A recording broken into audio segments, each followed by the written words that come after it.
Recording. Right on time. It is Tuesday, October 15th, and you are listening to the Beer Temple Podcast. Remember, this is what we wanted. Remember, this is what we said. To never be heard, seen from again. Remember, this is what we wanted. Remember, this is what we said. To never be heard, seen from again.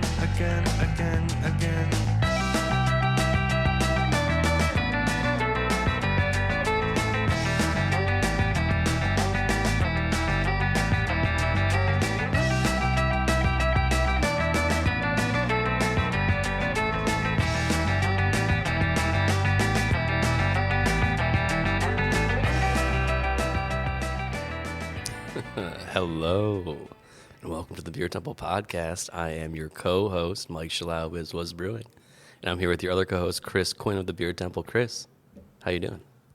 Pretty good. Just nailed the fade. Yeah, crushed it. You crushed it. Pretty good. We don't even need Surge back. No. Well, we definitely need Surge back. Yeah, yes, absolutely. We do. But I'm doing well. Little, it's like pre-embarrassed because the last week's episode has come out, but it just came out and nobody I think has heard it yet. So, but I'm doing well. All things considered. I know a few people who have heard it and really? said things to me about it. Nobody has said a thing to me. Very interesting. Great. Yeah. Okay. What have people said? Good stuff. Oh, I'm sure. Okay, cool. I didn't know how responsible Chris was. That's incredible. Yeah. Mm-hmm. Well, moving on from that, we have a very special episode, don't we? We do. Can you Can you tell everyone about it, or should we have the beer aficionado talk about it, or how should we do this? Yeah, celebrity guest shot. Yeah, we have a celebrity peanut gallerist. Professional celebrity peanut gallerist. Yeah. What's up, Doug? How are you doing? Thank you, guys. Doing great. So a couple times a year, I reach out to friends of mine in the industry and see if we can come up with some kind of experience that's, money can't buy. And I convinced Chris and Mike that they have a pretty powerful listenership of this show, and there might be a few people out there willing to bid up the opportunity to be a guest panelist for the night. And we did that, I want to say it was probably 2-3 months ago. And Conner here, the winner, made us look very good, surpassed all expectations.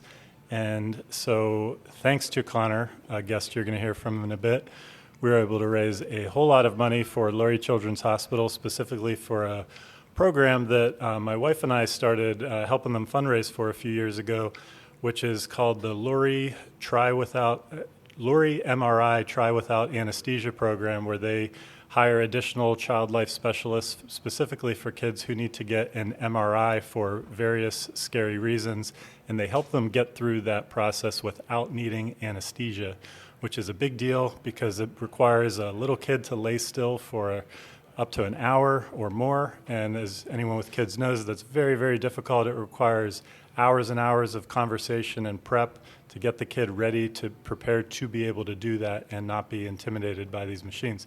So that requires more and more people, and thanks to all the help we've been getting from the craft beer industry, they've been able to grow the program, and they now have, it started with like half of one individual's time, and now there's two full-time people in the program that do this all day, every day.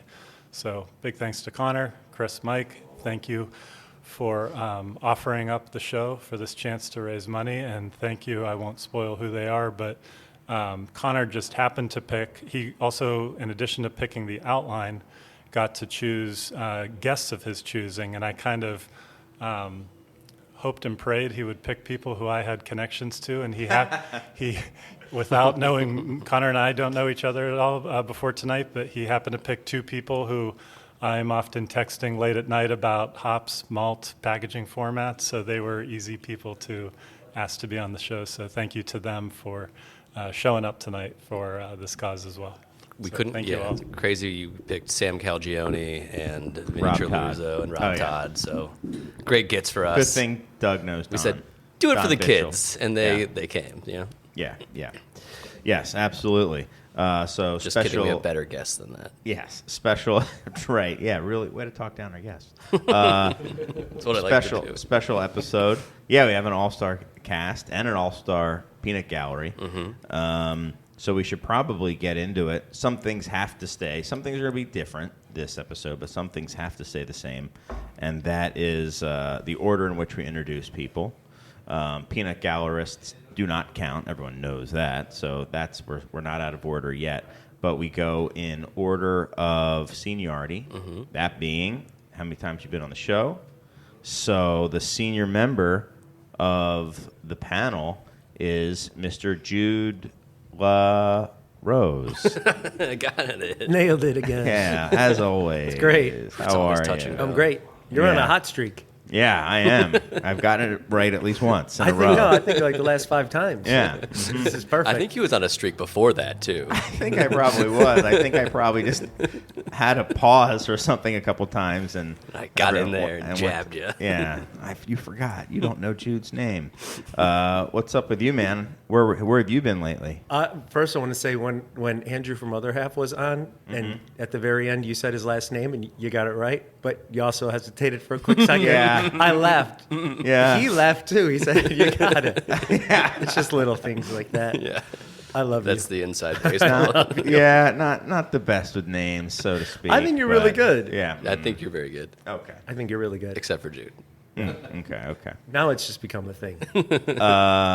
But what have you been up to? Nothing. That's not true. No. Well, first I just wanted to say how excited I am Okay. to be on today. Yeah. Tonight. And I'm so excited for the topics that we have lined up too. Well, the topics like towards the end. Some of the other topics Yes. are a little heavy in the beginning, but maybe if we get there. But Connor chose them all. But no, The the man other ones did. on the agenda. Remember that. Yeah. No. So no. Just What making have you hoppy been up beer to? and delivering it fresh. We just got back from Harvest not too long ago, which was Yeah. really cool. We've been up to nothing. Yeah, I know. Except being out at the hop harvest. Yeah, on the hop harvest Pacific was great. Northwest, yeah. We got to select all of our Citra and our Simcoe and our Mosaic and our Amarillo, which was awesome. really cool. That's cool. Yeah, but when we were there too, we got to spend some time in Seattle. There's a cool neighborhood called Ballard, with neighborhood within Seattle called Ballard, and there was a brewery popping up at the time called Human People. Okay. Which is Andrew from Modern Times, and then I never met her before, but her name was Mallory King, and I guess she used to work for Hophead Farms, but now she works for CLS, and she used to work in agriculture. So it's really made of him, and her as well.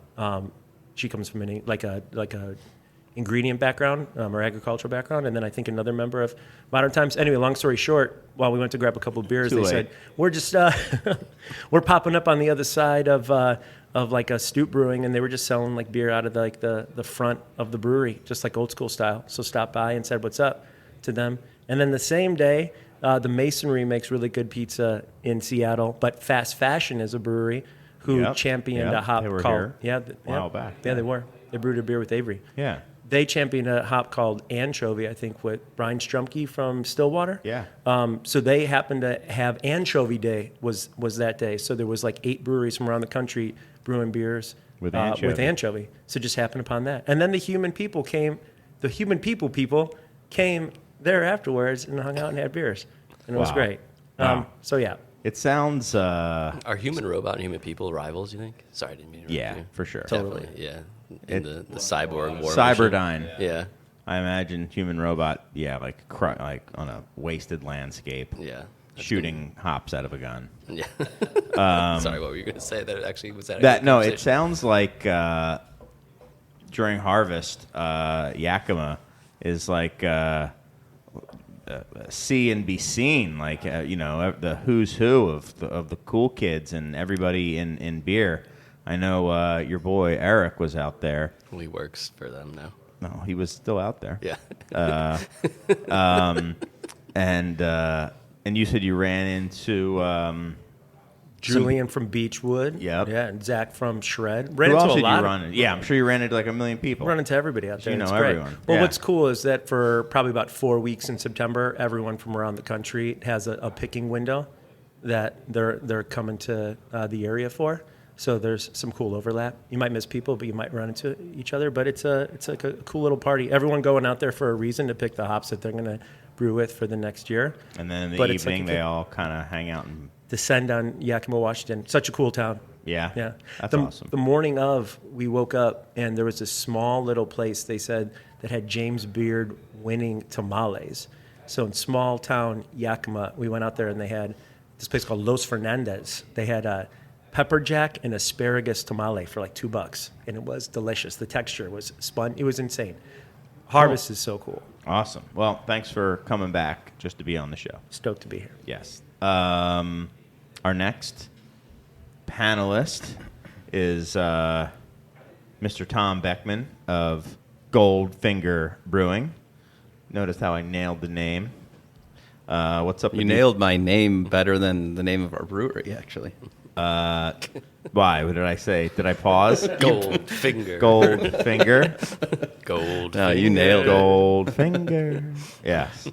I don't know what else I could have thought that was, but I don't know. Sometimes I get a little freaked out. I want to make sure I say it right. It's one of our first few episodes, so you get nervous on the mic. Yeah. How are you? What's new with you? I'm doing great. Excited to be on the podcast as well. Honored to be here and talking with you guys, sitting here. Jude and I were just talking that we talk a lot offline, but this is the first time we're sitting together on this podcast. Oh, yeah? So that's pretty cool. Oh, okay. Very cool. How was your Oktoberfest? You had a big Oktoberfest recently, right? It was Couple great. Weeks ago, Yeah, right? yeah. We had the best turnout yet, in spite of a lot of local competition. People came out ready to drink liters of Märzen and Fest beer all day and eat sausages and just have a great time. And cops only had to be called once, so I consider that a win. That's pretty good. Nice. Nice. What were they called for? A guy who was trying to drive home but couldn't even walk to his truck, so we Nice. stopped that. When I was in Germany, there was when I was at it was either I think it was Ondex. They had a vending machine in the bathroom that you could purchase like single use like Where is this alcohol going? breathalyzer. Oh, okay. Yeah. Oh, that's awesome. Yeah. They looked like little like pixie sticks, kind of like they were like made out of paper. They seemed to be and had a long tube. And we had used all our euro to tip people with, but we thought it would be funny just to like at the end of the night, the next day, which was going to be an Oktoberfest, just to see how things turned out. Had I known, I probably would have brought my breathalyzer to Germany. Yeah. but Did we didn't you drive, really? But did you do the hike up to Ondex? oh yeah, Yeah, that's one of the most picturesque breweries I've been to. yeah. Just like Did you go up to the top of the tower? no, didn't go into the tower. Yeah, it's amazing. I just Severe fire hazard as well. Everything is like very old, very dry wood Yeah. up there, and there's fire extinguishers all over the place because they are very nervous. I'm shocked they still let people up in this thing. Wow. Because you have to like climb ladders and stuff to get up there. That's and awesome. I'm sure people get stuck trying to get up there. But Terrifying. yeah, so it's amazing. So you've been there, so it's amazing, Yeah, right? yeah, it's How one of about the view of that beer garden that Oh. overlooks the Alps? It's unbelievable and one of the more rewarding beers. Not that the hike is like that tough, but just walking up to the hill and then you get to this beer garden. Also, like the mass pouring of beer, like it's just like beers piling up, huge beer garden. And then you walk over with your liter of whatever it is and just overlook like the most beautiful views of the Alps. It's like, wow, this is kind of where I want to die. Yeah, it's certainly the most picturesque brewery I've ever been to. Maybe number 2 would be there's a brewery in like Tillamook that overlooks like those Goonie rocks. You know, the rocks in Goonies that are like out in the water and stuff. That's pretty cool too. I just remember that now. But anyway, Fort George? what? Fort George? It might be. It's near DeGard. It's out there. So it might be a restaurant now I'm thinking about it. Maybe it's a brew pub. I don't know. One of the more picturesque U.S. breweries that I had the privilege of going to recently was in Littleton, New Hampshire, Schilling Brewery. Oh. We were invited to pour Oktoberfest out there for their Oktoberfest. A really fun party with breweries from all over the world as well. I met the Jet setters. met the owner Littleton, of New Hampshire. the brewery that makes Santa Claus. If you ever Oh, yeah. enjoy Oh, wow. that beer, but it's in this really sleepy town in the White Mountains, and the brewery is literally in an old mill on the Ammonoosuc River, and the mill apparently was working until not this past hurricane, but like 2 hurricanes ago. Okay. But Well, how many absolutely hurricanes beautiful. make it up to New Hampshire? That's probably like the 1800s. Like three hurricanes. 1995. Yeah, right. Well, yeah. Wow. And what beer fest was that you were there for? It was their Oktoberfest. Okay. Cool. So we were pouring our original and our Märzen. Nice. Very cool. How many of those have you gone to, like Oktoberfests at other places? This was the first Okay. one. Okay. I've gone to other events, but this was the first one. One. Okay. How many I've been to one. Okay. That's a good number. And now we have a first-time guest. So we know we teased a little bit, but we have our insider for a day, and he's a first-time guest, so he has to introduce himself. The rules are the rules. Them's the rules. So why don't you tell everyone who you are? Yeah, hi. My name is Conner Cain. Super happy to be here. Very happy to support Doug's cause with Lurie's Children's Hospital, and really excited to have both Tom and Jude here, so I could tell them how much I hate their beer to their face. Got him. It's a gotcha episode. Got Our him. favorite. We all knew this was coming. You too. jerks.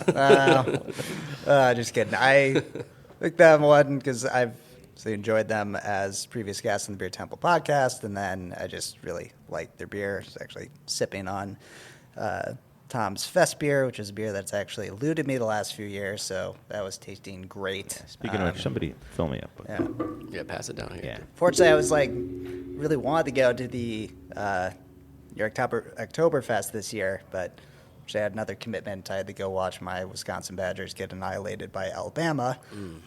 So as I was sitting up in the stands surrounded by Alabama fans, just thinking about how good a Oh beer no! would be tasting They right now. traveled. There's no- Alabama fans in Wisconsin. Man, they were there. They've got nothing else to do. They have Yeah. no professional teams. No, and they live a great life. They just basically go around the country and go to Whoop their team up on stadiums people. and just whoop up on people and then go Right. home. And it's just unless yeah. it's another SEC team. Unless They it's have- Vanderbilt, They have apparently. very little Yeah. to worry about unless it's a different SEC team. So, okay. Well, I think that's a fair reason to have missed it, but you get to have it now. Thanks for being here. Thanks for helping choose the panelists and the topics. And I guess we should probably get right into Connor's topics. Yeah, let's So, Ron, Jeff, no, I'm kidding. It's not even nice to say it No, that way. it's not. We discussed that. I'm not a nice person. I'm not a good person.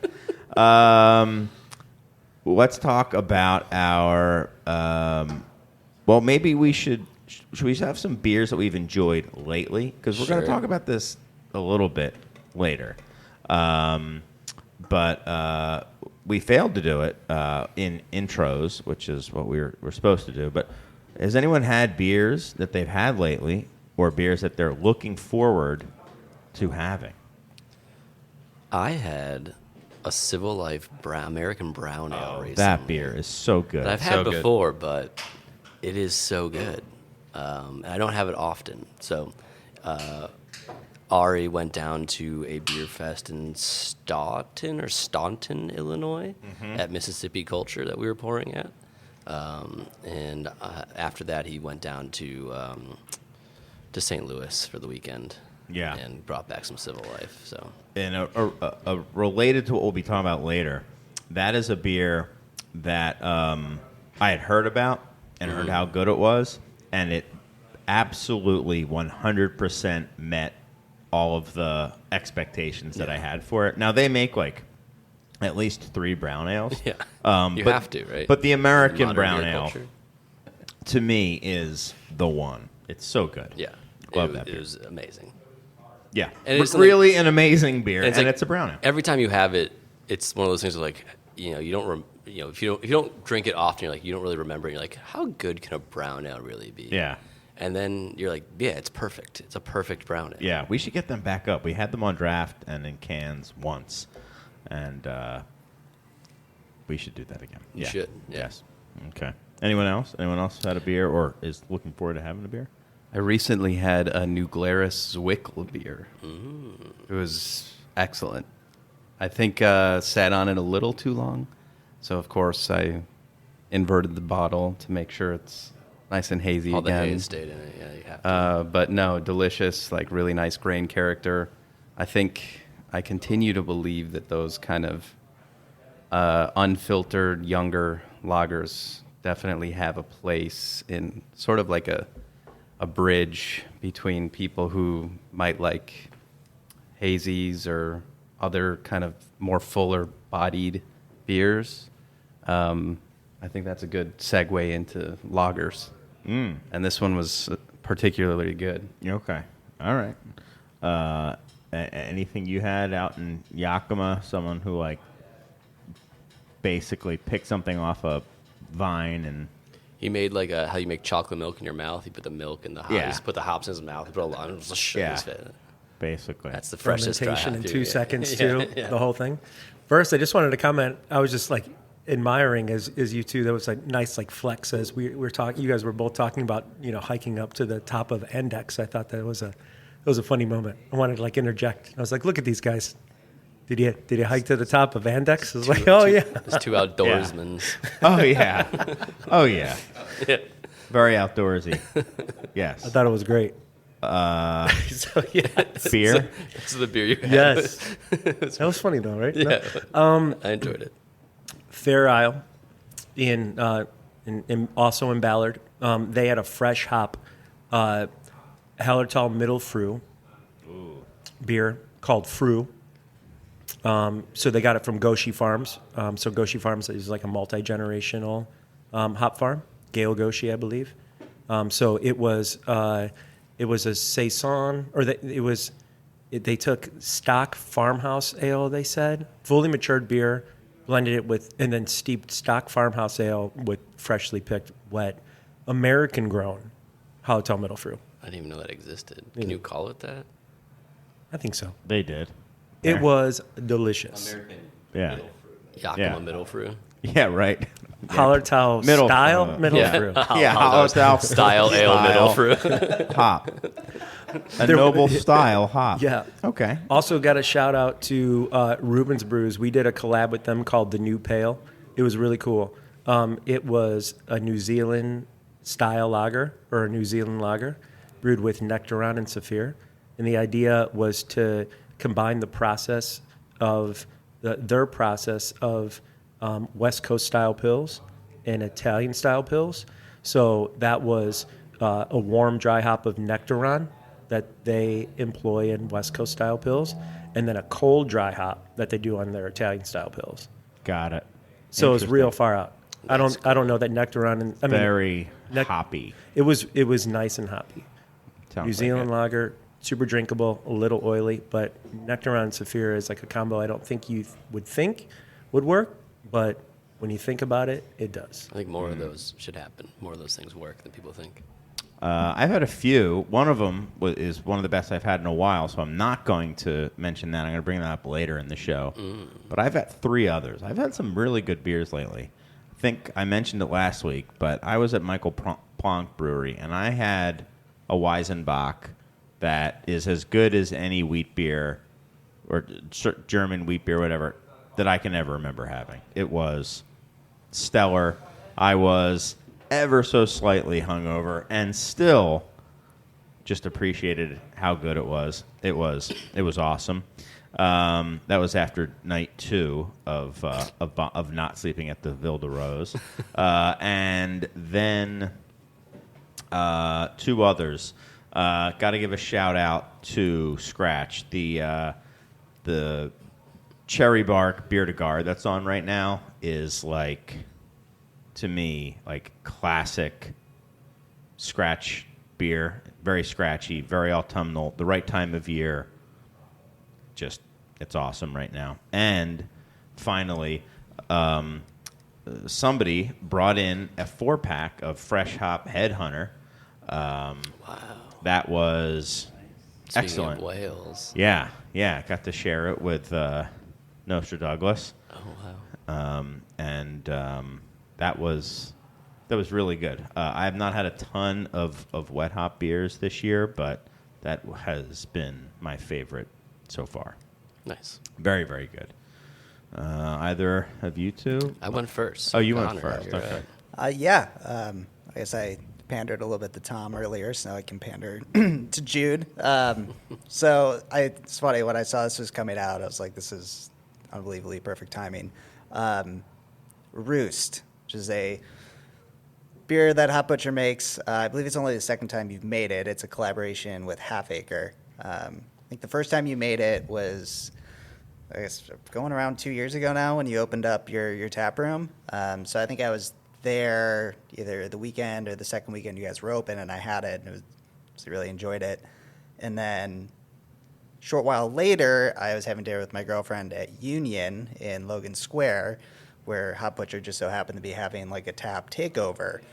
And normally when I go to those places, like I'll kind of bounce around when I have, I have my beers, but so taken by Roost that I had like 3 of them at Union that night. So for whatever reason, it's just, not surprising that Hop Butcher and Half Acre can make a really good classic pale ale. Centennial Extra Pale Ale, right? Yeah. I've got a 4-pack of that at my house right now. And a 6th here. Yeah. Let's go. It's good. It's quite good. Yeah. I agree. I Remember having it out of the tank when we brewed Magic. That's true. Yeah. Yes. It's So really good. You were 100% correct on the dates, too. And it's Half Acre Centennial. It's Half Acre Centennial again this year. Nice. All right. Well, we've all said beers that we like. Peanut Gallery has decided not to, just to remain in the peanut gallery. Eat peanuts. Conspicuously tacit in the beers Yeah. he's liked recently Right. category. Right. Must not have had anything you liked. So why don't let's talk about, do you want to talk about GABF or do we want to talk about comings and goings? Let's get the comings and goings out of the way real quick, because that's just Yeah, we're not going to. I'm not going to dwell on it. Yeah. Well, some sad news. Temperance has announced that their last day will be October 27th. That one cut to the quick for me. Really have been I don't know, in my mind, a part of the beer scene here in Chicago. Yeah, they were in early. They were like 2013. Yeah. They won some GABF medals pretty quick. Yes. Announced that they're going to be open just for, another 2 weeks, barely. They did say they're hoping to keep the brand alive, so maybe they'll contract brew some of the beers someplace, but it seems that their production facility is going away. I will also say, do you remember when the acquisitions were first happening, maybe in 2015 and stuff like that? There was almost like a script. It was like, nothing's going to change. We bought them because we don't want the stuff to change. Like, we've learned, all that sort of stuff. I feel like there's a new script now, and one of it is we're hoping to continue, or we're going to open somewhere else, or we'll see if that stuff we're happens. Right size. Or Wakefield said almost like the same thing. Maybe in some cases it's true, in some cases it's not true. In all cases, it's intended to be true. Who knows? But just curious to see how that how that works. It's kind of an extension of your idea of like how smaller breweries are going to buy other breweries as brands. Because like we're at the point now where there is probably a lot of brand equity in the temperance brand because it's been around for so long. They probably have a bunch of like regular handles. They sell Accounts a good in amount of beer. It just Evanston and the stuff, economics of running the actual facility themselves might not make sense, but the brand still has value. So maybe they'll keep it going. And there's a lot of capacity out there. So, Yeah. which wasn't the case when a long time. I'm gonna try to get there before they close, and and then there's other unintended consequences too, because that's where Saint Laurent is brewing. Right. So I know they're going to be homeless pretty darn soon. The Widowmaker, anywhere they go seems to be closing down. That's true. So, yeah, bummer there. Was always sad to hear that. Another one in the comings and goings. So, Jack's Abbey is acquiring Night Shift to New England, Massachusetts, I believe, breweries. Night Shift, who notoriously closed down for a long time because they couldn't buy any CO2, was this last story they told about why they were slowing their production down. When was that? 2 years ago. Yeah, that was a while ago. It's funny, like 8 years ago, or maybe 7 years ago, if you had told me that those two were going to have an acquisition, I would have, like, bet it all on Night Shift acquiring Jack's Abbey. I think Jack's Abbey is sneakily bigger than we think it is. Oh, it is pretty. It's gotten pretty big. Yeah, but so did Night Shift. Yeah. You know the folks at Jack's Abbey, right, Tom? I do. Yeah. So got give me some the inside inside baseball. scoop. Yeah, give me all. Yeah, what it sell for? No, I'm kidding. Yeah. Do you know anything about the deal that you could say? I know some. I knew that it was happening, and maybe we're not done either. Not done how? They might acquire more brands. Yeah, Boston Beer Company, baby, take over Massachusetts. So when they first acquired Wormtown, a lot of breweries were interested in going down that same path. When I was out there, because we did a like cool shipped Polish beer out there. Who hasn't? Yeah. It was funny because Night Shift had just unraveled a new like 12-pack of like this stock lager that they were rolling out with, and I was watching them package it for the first time.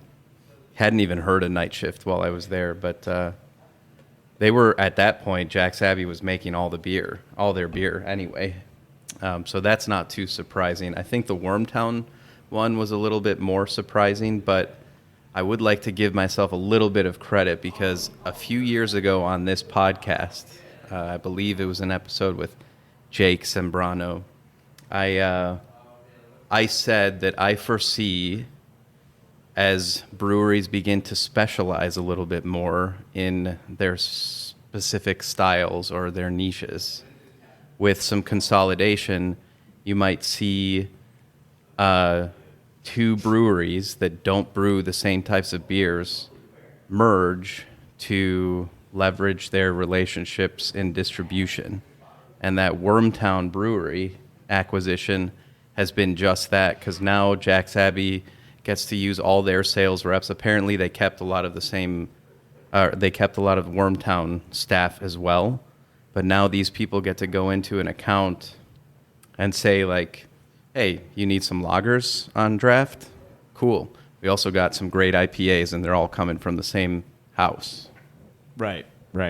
All the same. So I think there's going to be more of that, but even just within Jack's Abbey, there's probably going to be more. Yeah. I think Night Shift has been such an interesting brewery to follow. I was talking with Doug about this, and I remember when I was first doing like beer video reviews when before the Beer Temple was open and when it first opened, someone had sent me a bunch of Night Shift beers, and they were all, I believe, corking cage, if not capped, 750 Berliner Weiss, and I think they were an all Berliner Weiss brewery at first. What a wild time 2012 was, huh? Yeah. And then, what was it called? Nightlight, or was their light lager, which we talked about on this show. And I remember saying that, kind of craft beer is just trying to get into like which doors can they at the liquor store can they get into, because they're in the craft door and now maybe they're in the 12-pack multi-pack door, and now they want to kind of run with the big boys, so to speak, and get into the light lager door, and how I didn't think it was a good idea and this and that. But I will say, talk about being ahead of the trend, because that certainly has gone where a lot of other breweries have gone, and they were way ahead of that. I haven't followed them enough to know like maybe where some of their troubles have come from. I'm guessing the Peanut Gallery has all the information on the. Yeah, he's nodding yes. Do you want to help explain? Well, they also took off. I mean, not only Nightlight, but Whirlpool was a really big beer of theirs, and they took off, and I think multiple locations and volume, and they got into distribution. Yeah. They formed their own that's true. distribution Absolutely, company. they had a distribution company. I don't know how much this affected them too at the time. I mean, I got to imagine to an extent. But around 2018 or 19, they were one of the ones who had a brew house on order when DME went out of business, or when everything happened with DME. Anybody that had, $300,000, $400,000, $500,000 worth of equipment immediately undeliverable and already paid for. So whatever plans were in the mix got nixed. So I know they were one of the major ones. They were the major one, I think, at the time that got affected. Wow. Yeah, it's interesting. I mean, they were on a path to become kind of like one of the few breakout regional craft breweries. At least they were going for it. Yeah. They were certainly going for it. And then now they're acquired. I think the Peanut Gallery has expressly said, "I do know, but I will not say." So we can keep it at that, I suppose. That's why it's in the Peanut Gallery. Exactly. Yeah. So interesting. Couldn't have said I saw that coming, down the road, but or back in the day, but interesting coming. Do you think there's that's going to happen in other areas across the country? That there's going to be like breweries craft buying craft, like craft these, on craft like purchase, pretty large regional breweries just combining. I think it comes down to a few things. I think it's is maybe there's some relationship there if they're kind of local already, and they know each other. If there's some brand equity, and if the price is right. And I think for all these things, like the price is right, because it's either like you're getting bought out by like Tilray, or you're going under. Like that's who's buying. So then, other than that, it's just going to be like, it sounds like somebody local. Like, is there anyone else still buying up breweries like that, other than like Tilray? I mean, I think it's that, or you have these like little more like a consolidation.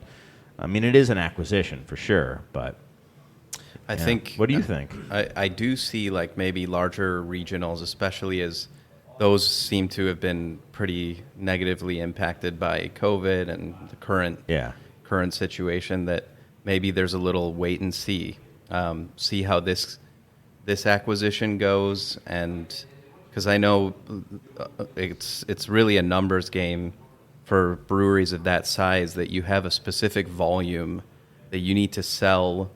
And even though you're churning out a ton of beer, if you're not reaching that like large number, you're drowning. So if you can bring on other brands into it and reach those numbers overnight by putting it under your portfolio, that kind of breathes new life into your struggling large brewery. It's interesting because I was just thinking, like, okay, who's doing well enough to acquire?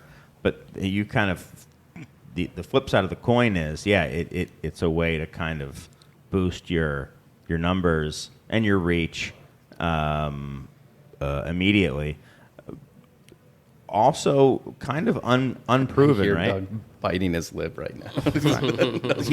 He's welcome to grab the mic whenever he wants. He had to. There we go. So You guys goaded him into it, guys. but I do think that it's still unproven. Like, even if we do see more of it, it's so new that I don't know if there's any success stories yet. So it's definitely trailblazing that places are doing it. What's up, Doug? Well, I don't think this came up, but when Mike mentioned the CO2 shortage, which was correct 2 years ago, that was also the moment that they ceased all production, and they actually Night Shift moved their production to Jack's Abbey. I think they split it between two breweries, but then it quickly ended up, I think one didn't work out, and then so Jack's Abbey has been brewing their beer. So if you kind of knew that or just happened to catch those headlines when it happened, it's not as surprising. Yeah, I did not know that. My guess was just that things weren't going great at Night Shift, and then they got worse to the point where it said Jack's Abbey's already making the beer. They would, for the exact reasons Tom was pointing out, owning it is even better than contract brewing it, where you make some of the margin. They now have this sales team that is selling Jack's Abbey beer, selling Wormtown beer. Why not give them a third arm in the portfolio? And now they have a trio.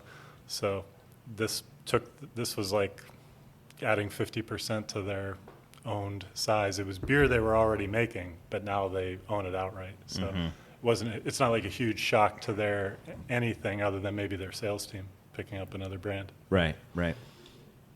But I'd say AleSmith is another one.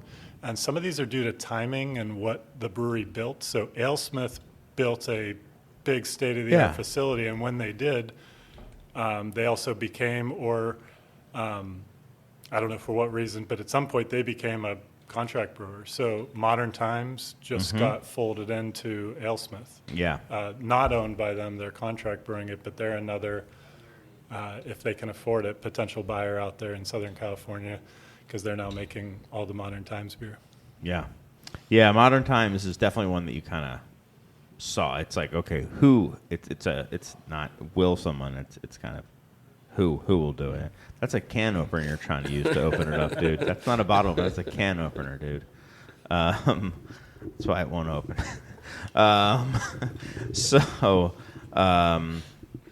Anyway, GABF just happened. Didn't count this year. I agree, but maybe we agree for different reasons. Why do you think it didn't count? Firesun Walker didn't win a single medal, and neither did Fathead. Fatheads. Oh, okay. So we do agree for the same reason. But 1 out of 3 doesn't. There's got to be a bottle opener on that thing, man. Is that the We're gonna have to get a real Leatherman? bottle. We're gonna get a real bottle opener. Okay. Let me see your Leatherman, please. I know my Leatherman better than you know my Leatherman. And Hey, Okay. Didn't know. I thought I heard maybe, but I didn't know that they were going to give out awards for non-alcoholic beer of the year. Yes. yeah, And our crew over at Resident Culture won gold for NARC. that's NARC, their NA beer. take that. That was Athletic. so cool. So did Fatheads not win because they didn't get like top 3, or did they just not enter in categories? They don't must enter? have. They enter a lot of things, but they didn't. My win. guess is they entered because they want to rack them up. No Foggle-Gogger. Goggle Fogger. Fogger. Foggle-Gogger is a No better Benjamin name. Danklin. No Benjamin Danklin. No Spooky Tooth. No Spooky Tooth. No Pimp My Sleigh. Come Right. on. You Not guys a medal got- for any of You them. guys got one of your 3. Allagash White won. That's true. Yes. Allagash White won. What we should text Don. Yes. Two texts. Congratulate him. Yeah. Congratulate Don. That Allagash White won. Yeah, it's always fun to see. I mean, I don't think it's really relevant, really, but I think fun. at one point in time it might have driven sales a little bit more. I don't know if it really does that anymore. One thing that was really cool to see, though, is Highland Park winning Brewery of the Year, winning multiple like pale ale categories. Wow, what are they doing? Using lager yeast to make all of them. I know. Their pale ale that they won gold for is marketed as a Pils, right? West Coast Pils, yeah. Yeah. So, But it fits like stylistically into that, does it? into the American Pale Ale category. Yeah, we've had it. We've been there and drank Timbo. It tastes like an American Pale Ale, right? Yeah, how about that, though? How about that? Is that the first award for that? The first GABF award for Timbo? Probably. But they won gold for another IPA. Yeah. Yeah. You want a bunch? Oh, they won. Yeah. Yeah, they crushed. But does anyone? I mean, I don't really care, but I do think it's interesting that now you have not like lagers that are marketed as lagers entered to win American Pale Ale and Whatever. winning. I mean, I think Yeah. that happens. That has been happening more than you think. Because I think a lot of IPAs are using lager yeast and have for a little bit of time. But I brewed with somebody at Lagunitas who used to brew in Ohio, and they won gold GABF for some lager, and it was like a golden ale. Yeah. And he was Oh, like so that's the laughing other way at- around. the other Yeah. way around. So I don't know that. I mean, we know what you're talking about. yeah, you do. You do. I know what you're talking about. But I think there is something interesting that we could take away from it, or that may be happening, is that sometimes when things get big, they get defined by what they're not. And so when you define American Pale Ale now against Hazy Pale Ale, now you define it as like, what isn't it? And what Hazy Pale Ale is more known for is like more ester character, bigger body, less of the sulfur-driven kind of fermentation. And you now see American Pale Ale being defined as being crisp and clean and all these things that like may be better defined by things that are fermented with lager yeast. yeah. So the fact that it's supposed to be an ale, which we've divorced ourselves from a long time ago, right? That ale and lager, as far as marketing terms in these categories, don't mean anything, right? These are descriptive categories, not prescriptive, right? They don't describe the process you have to use. They describe the way the beer should taste. Sure. So Sure, but I think if there's anything that could kind of raise an eyebrow, still it would be ale versus lager. I would think that'd be one of them. They'd be like, oh, that's well, that brings us to one of our other topics tonight. Can I ask a quick question? Cold before this, though? IPA, the great beer style or the greatest beer style? Are we really going to go into that? I That'll think be that's great. a cliffhanger. Why don't we take a quick break and then we'll come back and talk about Cold the, IPA, the style, greatest beer style. the greatest beer style that there ever That's has ever been. lived. With more of the Beer Temple podcast. All right, and we are back. The Beer Temple podcast. We were talking about the GABF. GABF. We were going to move on, but then I came up with an idea or a thought that I want to put out there to people because we were talking during the break, just a continuation of what we have been talking about GABF, and nobody here is in any way upset. We're just talking about how it is. So I know I get labeled as a hater very often, be it 'cause you Lucre be or hating. other things, hazies. Because you be hating, Chris. Yeah, because I'd be hating. But here's a question. Like, so now there is a beer that won a gold for American Pale Ale that is labeled and is labeled as a lager and is a Well, it's lager. labeled as a Pilsner. Yeah. It's not, It- doesn't say lager on there technically. well, okay, but it says a subtype of lager and is one. Right. And was entered as a pale ale and won. And we were talking about how it seems like as you know, a lot of people here have judged these categories. Like a good strategy seems to be like to be right on the edge of the spec, so you stand out against everyone else.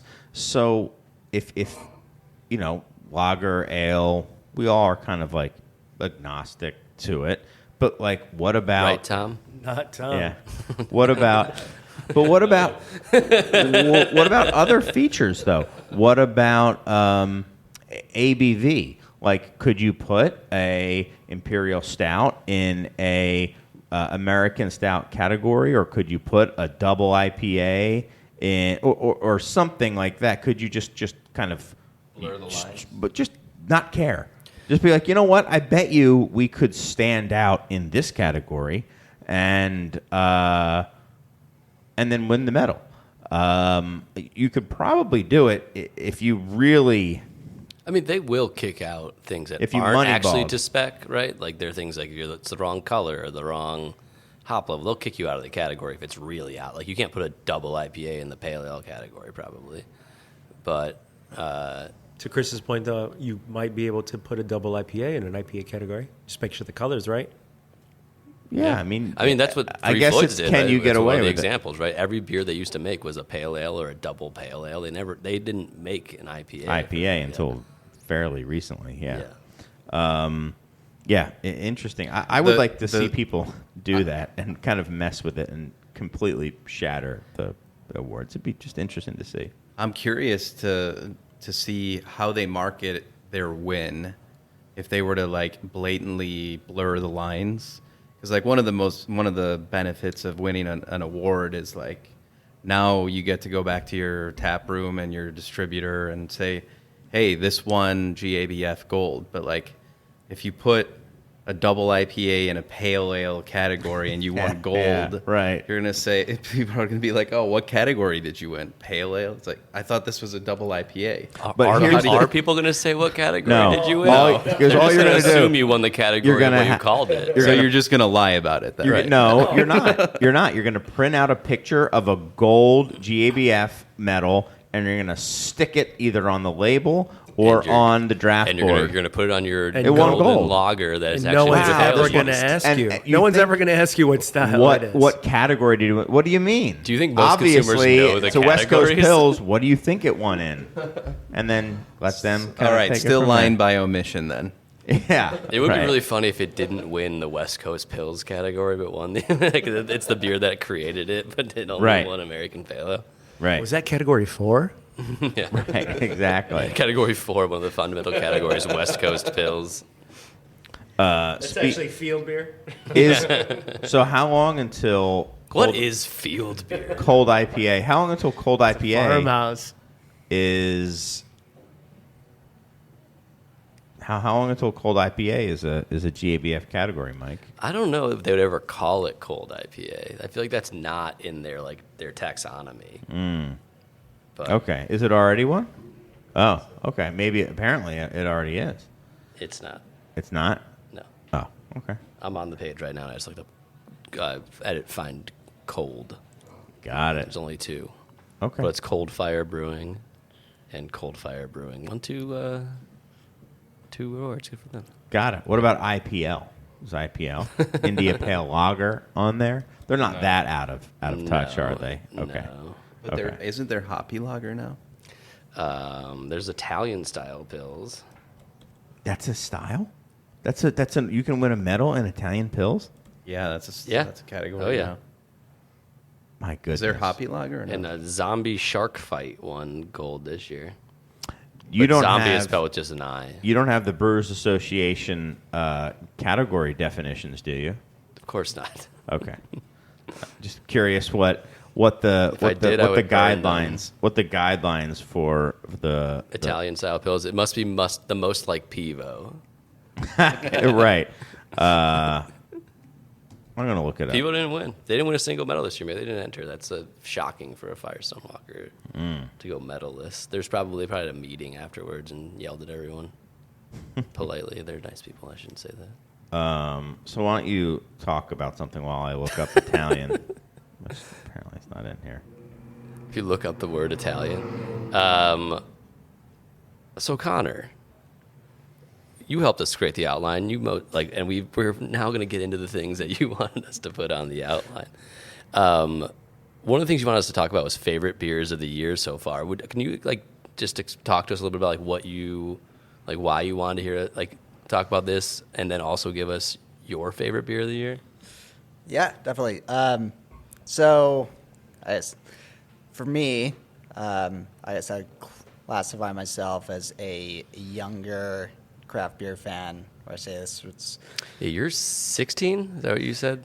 I earlier? get carded all the time. It's I think I got when I was 22, I got asked if I was old enough to sit in the exit row, which I think you had to be like 13 or 14 for. Jeez. So He that's said, kind of yes, and get me a beer, please. Exactly. But yeah, I'm kind of at the tail end, I think, of like when kind of the craft boom and people getting into it now have kids, and I'm kind of at the very younger end of that, and kind of really getting into craft beer in the last few years. Like, big thing I've really liked with the Beer Temple podcast is favorite beers you've had, like kind of recently, because that's a great way for me to kind of just like get an idea of what beers to potentially look into. And I say that in like, I think the Beer Temple podcast, as well as the Beer Temple itself, has been great at is kind of expanding my breadth of beer knowledge outside of just like the city of Chicago. Awesome. So with this kind of panel, and all the traveling and all the different things you guys get to do, which is something I was very curious to hear, like over the course of a year, like what beers stood out for you. And, it doesn't necessarily have to just be a beer. It can be, a brewery or a certain experience you had. So, yeah. Cool. And then, Can you give us an example to start us off? yeah, so I would say, well, I guess I'll start off with just a singular beer, but I have a few. So the first one is a beer it's a little bit popular. You guys might have had it. It's the Shekrla Hellas.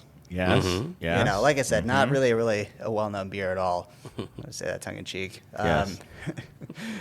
Beer Temple had this on, I don't know, back in the spring. I think I came up here like 3 or 4 different times to have it. So that guy was just, it's awesome. So I guess going a little bit more than off the beaten path. A few months ago, I was visiting a friend who's in school down in Charlottesville at UVA, and I was down there with another one of my college friends. And beer wasn't like a big part necessarily of the trip. It was just hanging out. But one night we were kind of just looking for something to do, and I had done a little research on places in Charlottesville and decided to try out a place called Superfly. And Superfly is just a newer place, which I think is nice, is that you talk about a newer brewery when we just, a lot of times now when we talk about breweries, it's things that are going, not things that are coming. So we kind of... Right. Yeah. It's good. Yeah, so we went in there, and this was like a Sunday night. There's just one guy behind the bar. It's the owner and the head brewer. His name was Ed. As well as places that, like, when you order the first beer and you have the first sip, you're like, this is a good place. Like, this is going to be really good. And it was. I had, I think, 4 different beers there, and all of them killed. An English IPA, a London Porter, Munich Dunkel, and a Czech Pils. And especially, I mean, all of them killed. The English IPA and the London Porter were exceptional. And also, it's just kind of time that reminds me of how much I like breweries. Is hanging out with friends, and then we really just weren't even talking with Ed about the beer. We were just kind of shooting the shit. Ed is from Leeds, England, originally, which is kind of reflected in the tap list. So we're just talking about differences between England and the U.S. He's a struggling Leeds United fan. I watch a lot of Premier League soccer, so we're kind of talking about that. It was just one of those like unexpected, great experiences with good people having really, really good beer. So That's awesome. yeah, Superfly. Superfly. It's a great name. Yeah. So shout out Ed in Charlottesville. And then I have a few others. The next one, place down in Kansas City. I also want to shout this out because my brother lives in Kansas City and he's getting married this weekend. Congrats to him. Yeah. So shout out to Matt and his fiance, soon-to-be wife Taylor. What's up, Matt and Taylor? But my brother's a big beer fan as well, and Kansas City is a really good beer city that I don't know if always gets talked about, but like how good it is. So, two of their favorites and my favorites down there are Alma Mater and BKS. There's plenty of other great ones down there, but Alma Mater, I was down there last. Great beer. It's called Crispy City. I don't know if they classify it as a certain type of Pilsner. They just call it a Pilsner, and it's like one of those that's like 4.2 and just one of those that you could drink all day, every day. So that one was especially good. And then the last one I want to call out is a beer that I had somewhat recently by Wild East. They did a small drop in Chicago, and they did a collab with is it Hopewell? Hopewell, yeah. And I've now had 2 beers from them. The one I had here was they called it a Golden Summer Ale. It's really just like a bitter or best bitter. It's 3.4, 3.6. It was awesome. And then about a year ago now, I was out in New York. I had a Czech Pils from them. That same thing. It was like 3.4. And what I feel like they can do with low ABVs and from a flavor profile has been really impressive. So I'm hoping to see more of them in the Chicago area. And it was Hopewell and who? Wild East. Wild East. In Brooklyn. In Brooklyn. Oh, okay. Yeah, it's a cool spot. Did you go to the brewery when you were in New York? No, it was one of those that I was out there, just there with people. I wish I would have prioritized it when I was out there. So next time I'm out there, it's definitely not like going to be top on my to-do list. Anyone else? And is it? I always pronounce it wrong. Is it Alma Mater or Alma Mater? Well, I don't know. Which, Alma Mater. That's a good question. The owner is Nick Mater. Nick Mater, right on. Yeah. They won a silver for Pacific Portal at GABF. Yeah. West Coast IPA. Oh. I'll probably talk about beer I'm going to have soon.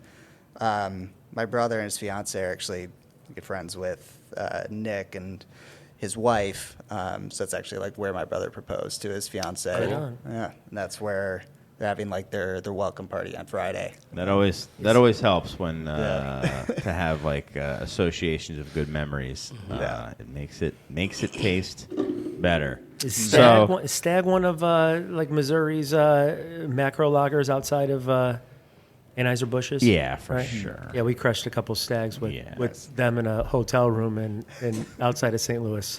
Nice. 2022. Them and the BKS crew. So then the question is,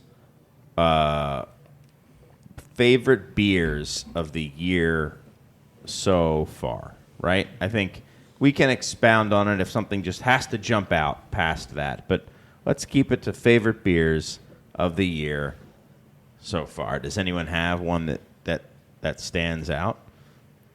I have one that leaps out to me that I will be very surprised if it's not my beer of the year. And I just had it in the last. Oh no, I don't know what it is. And I just had it in the last month or so. I don't know what it is then. Well, I guess there is. Was Firestone Walker's XPA this year? Okay, that's what I was going to guess. Yeah, that was last year, was it, or was it this year? It was this year. It can be whatever for you. It's whatever you want. It doesn't matter when they came out with it. Well, then maybe it's a 2-beer race. I don't know. Because I was going to say Firestone Walker XPA for you. Oh my goodness. Yeah, that they beer, made it just for you. Right. Okay. So, all right. So that beer, all right, that might be my beer of the year. But I had a beer that stopped me in my tracks probably in the last month, where somebody poured it for me, and then I was drinking it, and I said, "What is this? What beer? What beer is this?" And they're like, "Oh, James brought it back." It's like, "What beer is it?" And it was a Mikkel beer called, of course it was, called All Gas, No Brakes, and it is a West Coast / New Zealand IPA. They call it, with Simcoe, Nectaron, 702 Citra, Cryo Nelson, Cryo Walker, and Super Delic. And this beer is so darn good. It's got like Alpine Nelson tones to it. It's got a little bit of that like petroleum, a little bit of that OG, and it's so good. I would drink this. I'm like obsessed with this beer. Dude. You need to move to San Diego. What are you doing here? I just like the beers that this guy makes a lot. Do you want to say something about the beer, Doug? I'm sorry, just super quick. You mentioned Superdelic. That is the most exciting hop I had in the last probably year and a half. That was new to me. As soon as we had it, we just got a little sampling where we could make a 1-barrel pilot batch on. We made an IPA with a really simple malt bill so that hop could just kind of be the only thing people are tasting pretty much. We put it on at a Deep Woods release, and a lot of people, more than I thought, at a barrel age release were grabbing this IPA. Everybody was tapping themselves on the shoulder, asking me what is this? I hadn't even had it at the point people were asking me about it. I had one, and I was just like, what is this, Jim? To our brewmaster, I was like, can we get more of this? And the hop, we just started begging for just enough. So we're gonna make it and put it out in a limited can release in the spring. That's the soonest we could get it in time to make a beer with it. Huh. It's incredible. Where's it from? New Zealand. Got it. And I was out in at Hop Harvest as well. I sat on a panel, and one of the two other guys on the panel was the guy that helped create all the branding of it and stuff. And he lives in the woods, and it was just this wild character. It was a lot of fun. And so I learned more about it from him after already freaking out about it. I don't know if you've worked with that hop, Jim, but you're the first person I've ever heard even bring up Superdelic. So I'm I just got excited when I heard you mention that. My goodness. The beer you got excited about has this hop that I freaked out everyone I tried. Yeah. So. It's exceptional. Really, really fun, exciting IPA. So I just wanted to talk about it. I had it, and then apparently he brought in the guy came in again, and he was like, oh, I gave Sam another can of it, and Sam was like, do you want me to open it? And I was like, yes, I want you to open it right now. So then I got to have it a second time, maybe 5-6 days later, and I liked it every bit as much the second time I had it. So very, very excited for that. All gas, no brakes, and in fact, I sent an email to Sean McElhenney talking about how insanely good that beer was. Which did he respond? I sent it today. So Okay, sure, yeah. I did. Yeah. Remember when you made that beer with Super? It was awesome. It was awesome. I don't care. So sick. I really do not care. That email was about me, not about him. Right. And I am fully aware of that. Anyone else? Yeah, I have two. One was particularly surprising. Earlier this year, we were sourcing some local ingredients for our lagerversary beer. We did a pre-prohibition lager with all ingredients sourced from states that touch Lake Michigan. And that brought us down to Urbana, Illinois, to the Riggs farm, where we grabbed some corn that they had grown. And we got to their tap room. They were closed at the time, but Matt Riggs poured me a Hefeweizen, fresh batch that they had just made from their own wheat. I think they're doing some really, really cool things. They're legit just growing their own ingredients and brewing some really nice classic styles. Legit farm beer. Right? Yeah. Yeah. And this Hefeweizen was the best, aside from maybe Live Oak, that I've had in the States. And it's produced here in Illinois, so it kind of blew me away. I thought it was absolutely delicious. And then the second one I had recently, when I went out to New Hampshire, I flew into Boston, finally got a chance to go to Notch's Brighton pub and had their Czech 10, their 10-y. and it was everything I hoped it would be. Anything you've had that you've enjoyed, Jude? You never get excited for beer. So I have 1,000. Oh, okay. Can you pick one? He has like a Can you whittle scroll. it down to one single beer? I can't, but I'll be quick. I was just curious if you could. I was at no, I'm impossible. Yeah, I didn't think it was. Was That's at why I Michelini asked. when they tapped that beer, that all gas no brakes. It was sick. It was so good. And they You also were there? You've had it? Yeah, on draft there. You saw the Beatles on that Sullivan show? And they also had this like all Nelson. What were you there for? Beer. Just to be there? North Park had their anniversary party that Got it. weekend. So headed out to Alpine for a quick 40 minutes and then back. And they had that on draft. They then? had it on draft, yep. But there was also a Nelson beer that they had. It wasn't months, but they had like a Nelson Cryo, Nelson T90, Nelson Dynaboost, Nelson Hyperboost, Nelson Hopkeef. That was all gas, no brakes. That was sick. We did a collab with Southern Maker in Oakland this year. Every beer that was on their tap list. 1019, Doug knows a lot about. Rev has sponsored some 1019 lots. 1019 is up and coming. So Stoop in Ballard as well had like a wet hop 1019 beer. And I feel like everywhere you go, out there at least, 1019 was all over the place, which was super sick. At North Park's Pizza Place, what a 2023, I want to say, gold medal winning beer, NZ Foo, a kind of a riff on their hop foo, NZ Foo. They had just released it that weekend, all up and down the West Coast. Some sick West Coast IPA.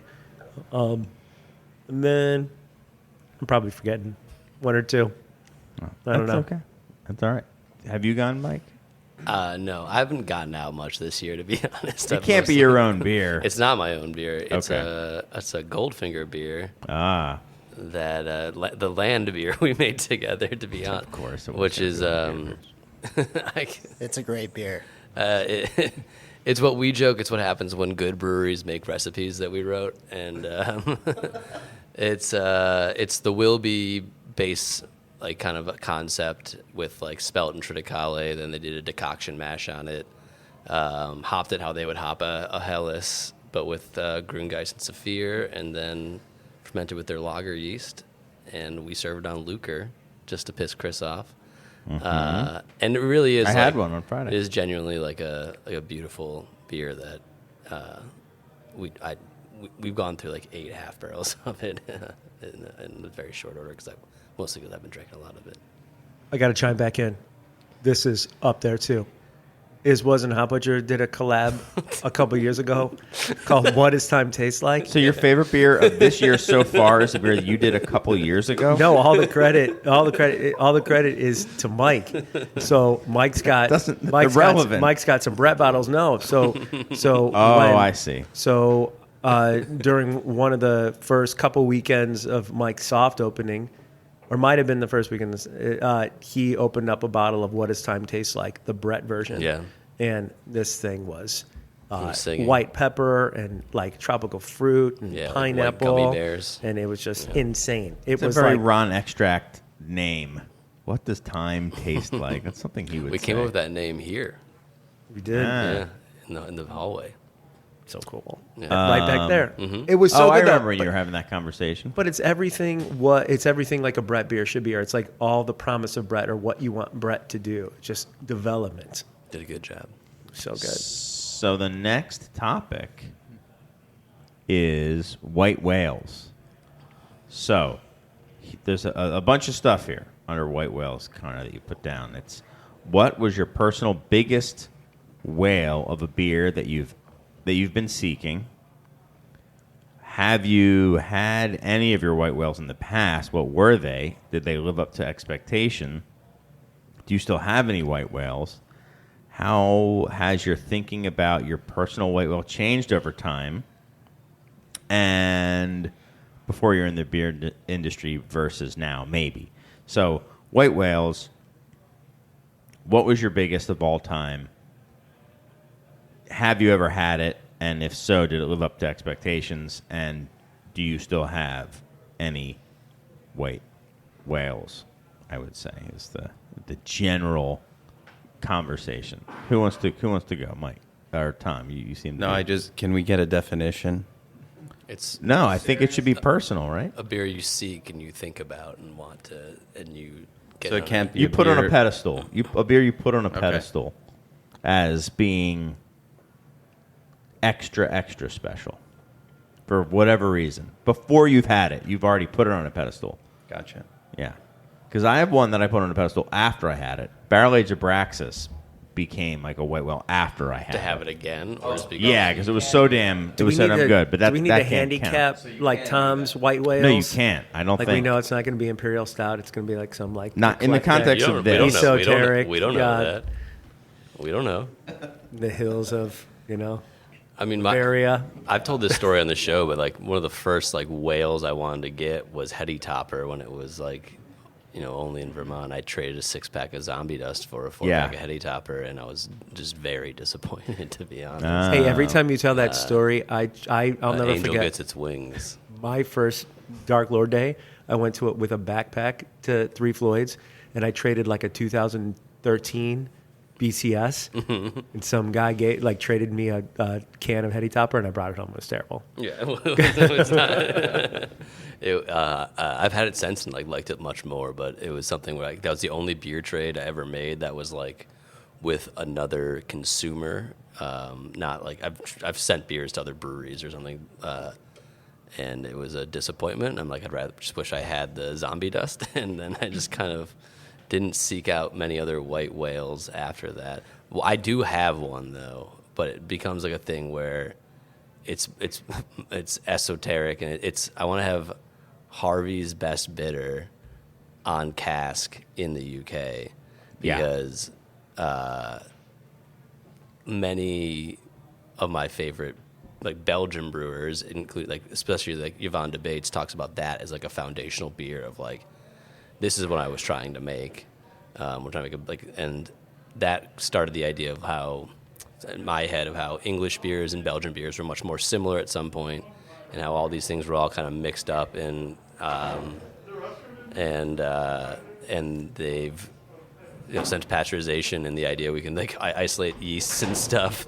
I lost my train of thought a little bit. It's okay. The Harvey's. beers have separated more than they were more inflected with, and that one still supposedly has a mixed culture that they use in it and repitch in it, and it's open top fermented and all the things that we kind of do. So I want to have that, and I'm going to the UK in May, so You'll have it. Seeking that out. Hopefully, we'll find it. Yeah, I mean, yeah.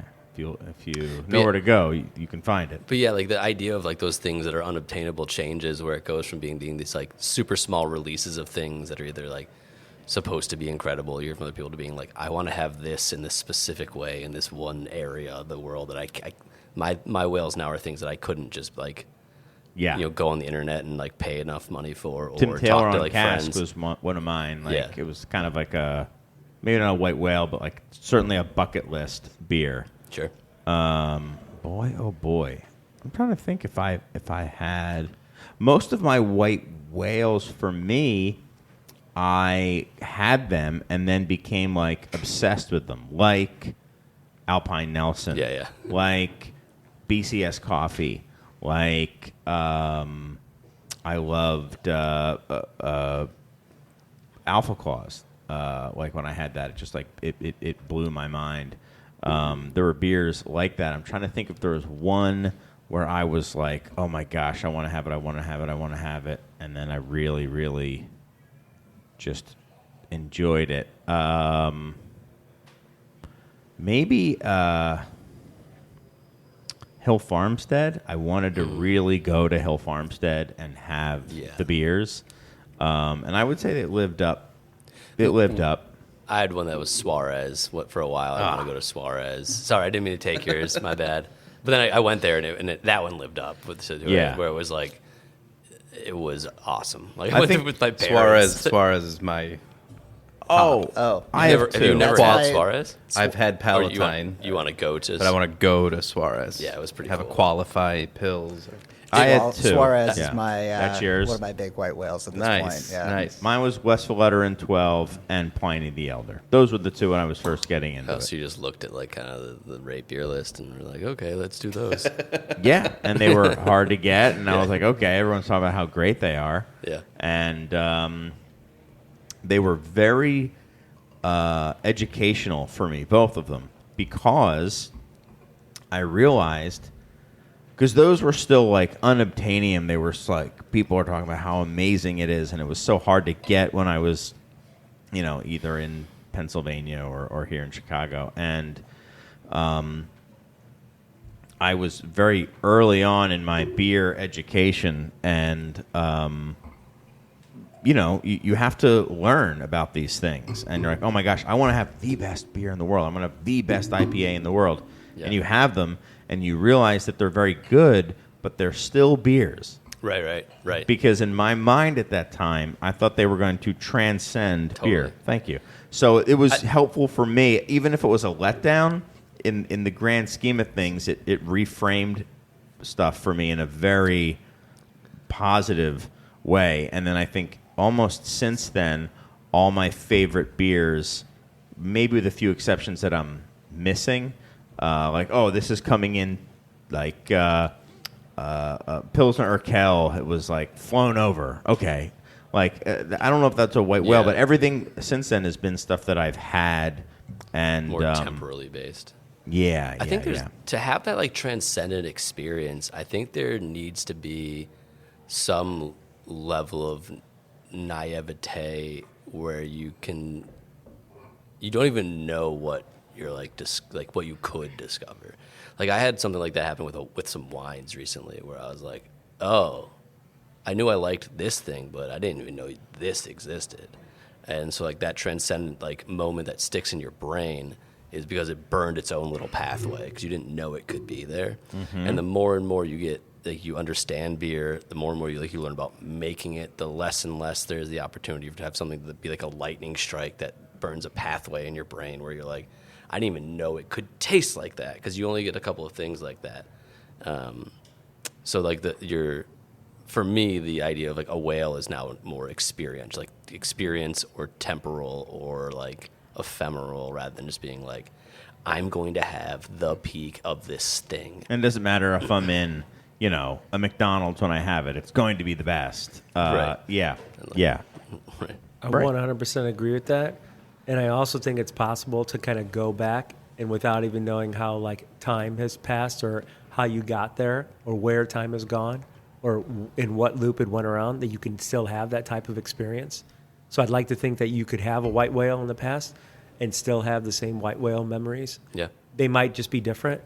It's probably difficult to have it's probably difficult to have an experience that reaches the heights of an experience that you experienced for the first time and then do that many times over. But I'd like to believe that those things can always exist, and they could always exist with the same thing too. Yeah. If there's any two beers that I could go back and have again, Black Albert, if I could, Yeah, I could drink was a that great again. beer. Yeah. and that was for whatever reason, I hunted that down both at West Lakeview and here and finally got it. And that was at a time when you were naive and things were so magical and everything was just like throwing lights at you. But then also Anchorage Galaxy, if I could somehow That was find an that awesome beer. But that's also one that's like, that was a moment in time too, of like that beer tasting that way only happened for like a period, right? Because like hoppy Brett beers were a thing, or because Yeah. Galaxy was a Yeah. thing, or They can be a Saint-Saëns? thing again. Why Was can't it? they? Yes. Let's bring them back. You got it. That was an amazing experience. Yeah. Yeah. If I could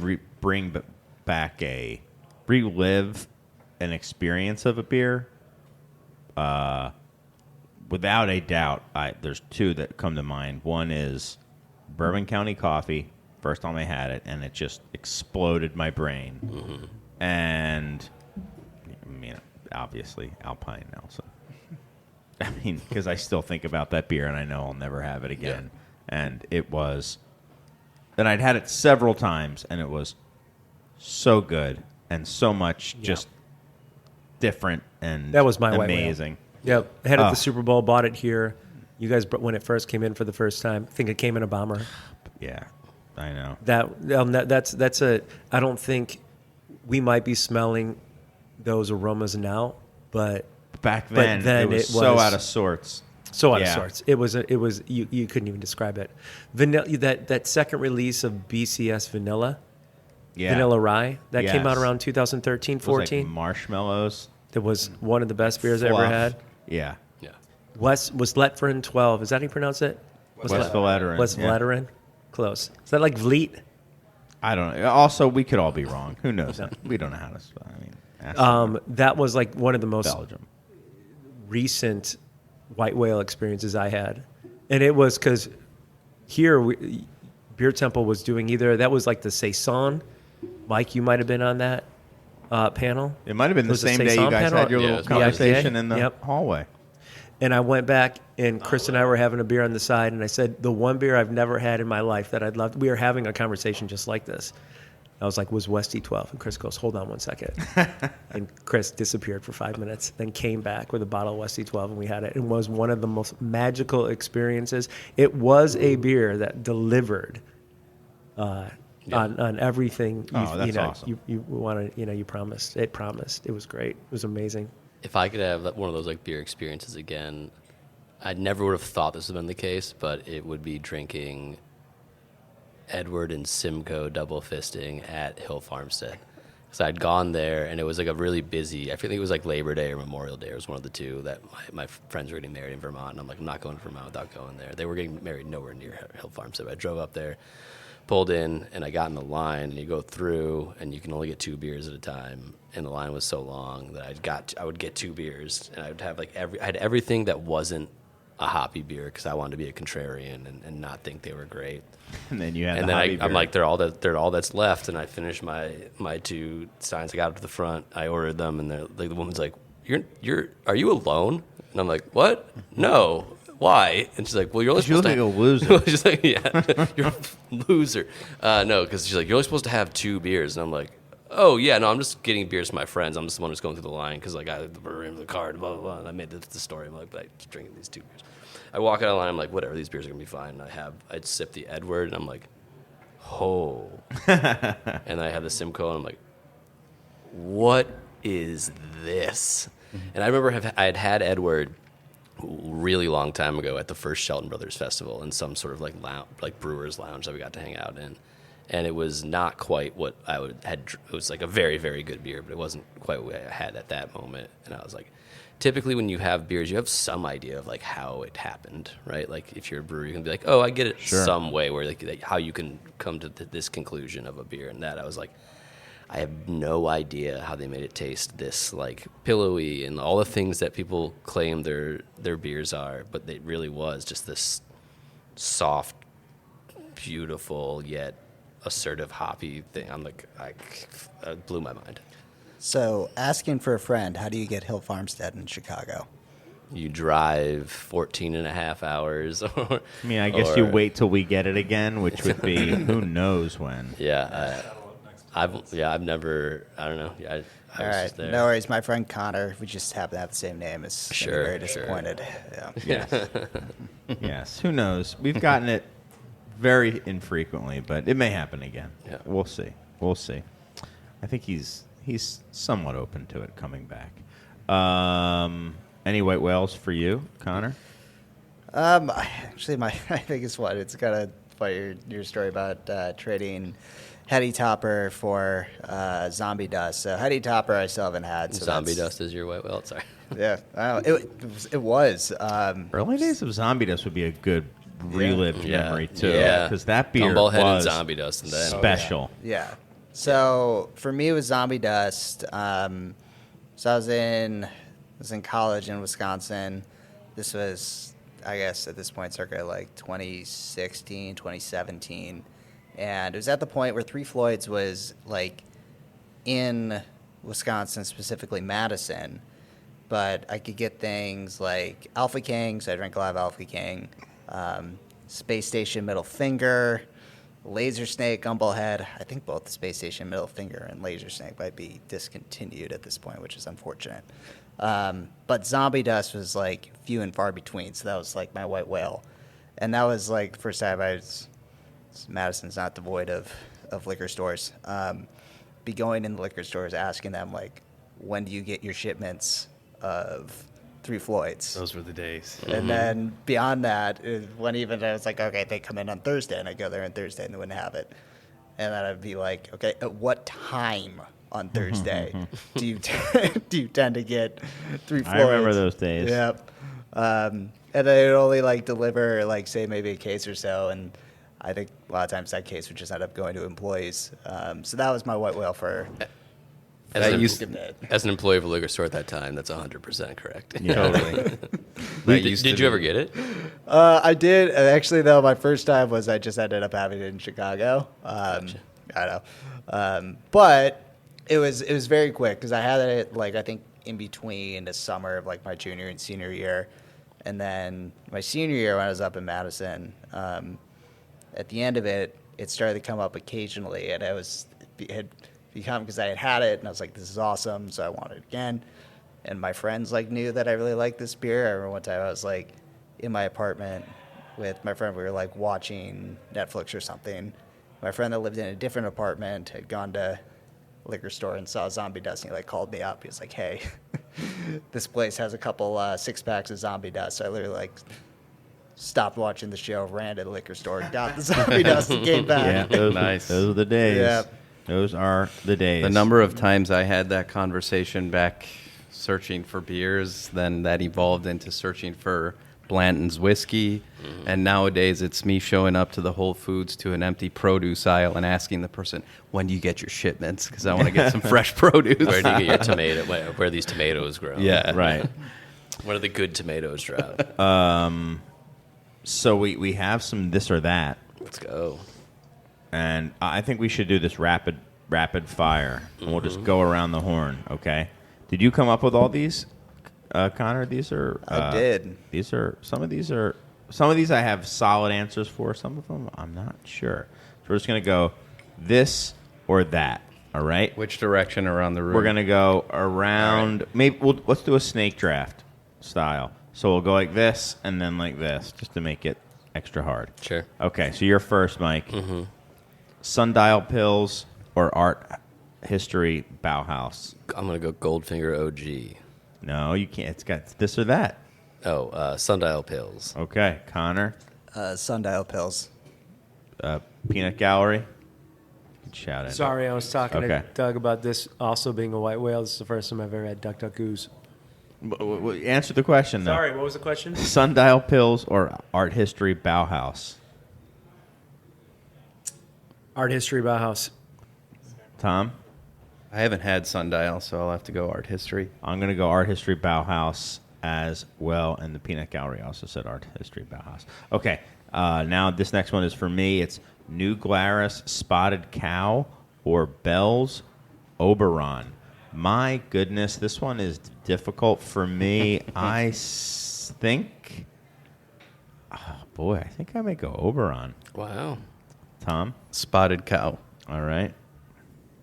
Side note, shout out to Sundial. Make great beers. Spotted Cow on draft. Oberon in the summer. Got it. I would probably second that answer. Spotted Cow and draft Oberon, like, in summer. Got it. I'm just going straight Spotted Cow. All right. Team Oberon here. All right. There we go. Treehouse or Trillium, Mike? Treehouse. Connor? So this starts curious. I've only had one Treehouse beer, and we can talk about later, it's kind of a sad experience. Oh, no. Yeah. So I'll go Trillium just because of that, but I don't have a great base of comparison. And Treehouse for Doug. Treehouse's beers are a little bit softer and sweeter. That's what I prefer. Trillium's really good. They're on the drier end, but still all good. I don't think he answered. No, he said Treehouse. Treehouse. Treehouse. Oh, okay. Trillium. Trillium for me as well. Trumer Pills, Delassen Zena Pills, or Rothaus. This is this, that, or the other, huh? Yeah. I mean, I think it's pretty obvious what mine is. Mine is Trumer pills. Trumer. It's mine. Trumer pills all day, every day. Coming off of the Twice plane on to Sundays. Firestone Walker Invitational, run into for the first time flying into San Francisco Airport. Jim Seaback is right behind me, head brewmaster of Revolution. So I get a tap on the back. I go, "What's going on?" It's Jim. Jim goes, "Hey, this bar over there, the freshest Trumer pills in the San Francisco Airport. You make sure you get one. Trumer pills." Cool. Drummer pills, go Bears. Connor? Well, I'll be different and go Zenabud. I feel Yeah. like maybe a really bad fresh batch of Trumer. I might have a different opinion, but Oh, Xanapill. These are all three of those beers are very, very good. Trumer. All right. Yeah. Wow, I didn't think that one was going to be. All right, Mike, Schlitz or Stroh's? Schlitz. Schlitz. Give it. No comment on that one. We'll go Stroh's. I'm going Stroh's. I truly do not have an opinion of Stroh's, so I'm going to have to go Schlitz. I just don't really. I don't Yeah, it's have kind of in the any same boat flavor there. I don't memory know of what Stroh's. Stroh's even tastes like. Firestone Walker Union Jack or Sierra Nevada Celebration. My goodness, that is a difficult one. I'm going to have to go Celebration just because it's not. Yeah, I'm This going one's to go actually Celebration. hurting me. Yeah. Celebration. The seasons do it for me and the artwork celebration. Yeah.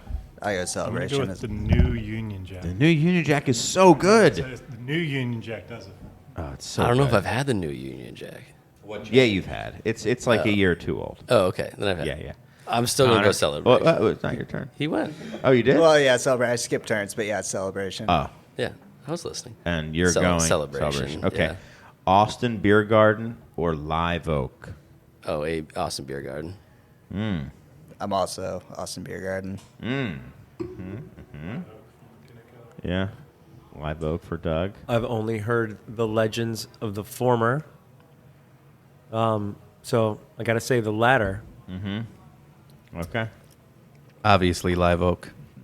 Tom's got a horse in the race. I'm also going to say Live Oak just because they have the Grzycki and the Hef and an amazing pills. If we're Yep. going just lager, I might go Austin Beer Garden. All of the lager beers that Mike and I have, that our breweries have brewed, their lager fermentation schedule has been based off of.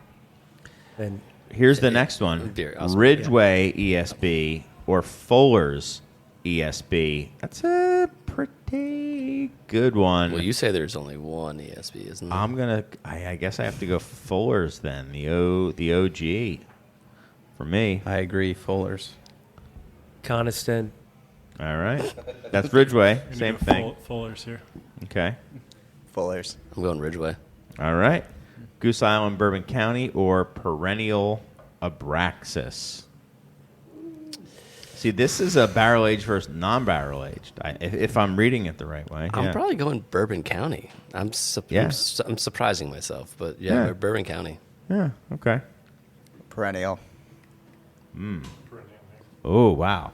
Non-barrel aged, right? That's what we're talking about, right? Okay. Yeah. The experience of the first 2012 BCS is unmatched, but got a shout out to our boys, Perennial, all the way, always. Wow. BCS. I got to go BCS over Perennial. Yeah, but for me. Beechwood Snapback Season or Firestone XPA. Obviously, Firestone XPA for me. How about you? Have you had them both? I have. Oh, Don't you have the Beechwood on tap right We now? do, we do. I just had that one. I'm going to go Beechwood. wow. It's good beer. Firestone Half Acre Trailing Pills. No, I mean XPA. XPA. Connor? They're both great. Snapback season. Okay. XPA. All right. Firestone, you're going to keep it. Firestone Pivo, Oxbow, Lupolo. Pivo. All right. Pivo. Pivo. All right. Anything for you? Yeah, I'm going Lupolo. All right. Pivo. There's a very good batch of Lupolo on right now. An Very exceptionally good batch. Just had that. It's Going very Lupolo. good. Yeah, I'm going to go Pivo.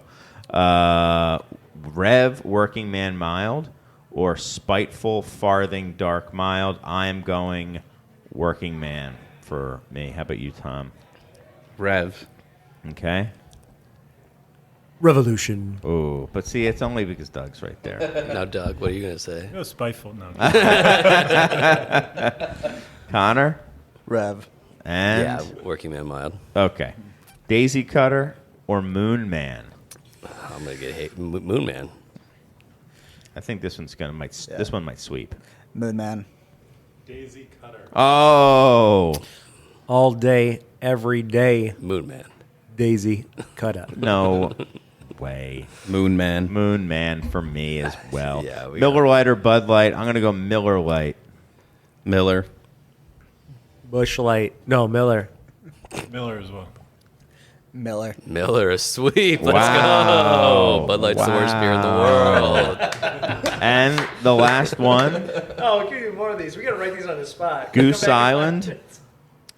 Goose Island's barrel aged program, or Firestone Walker's barrel aged program. I got to go Goose Island. Yeah. Okay. Yeah. What do you think, Connor? I'll actually go Firestone Walker, Got but it. I feel like they might lean a little bit more on the I mean, Rev. non. Yeah. Oh, I go Rev. yeah. Yeah. Firestone all the way.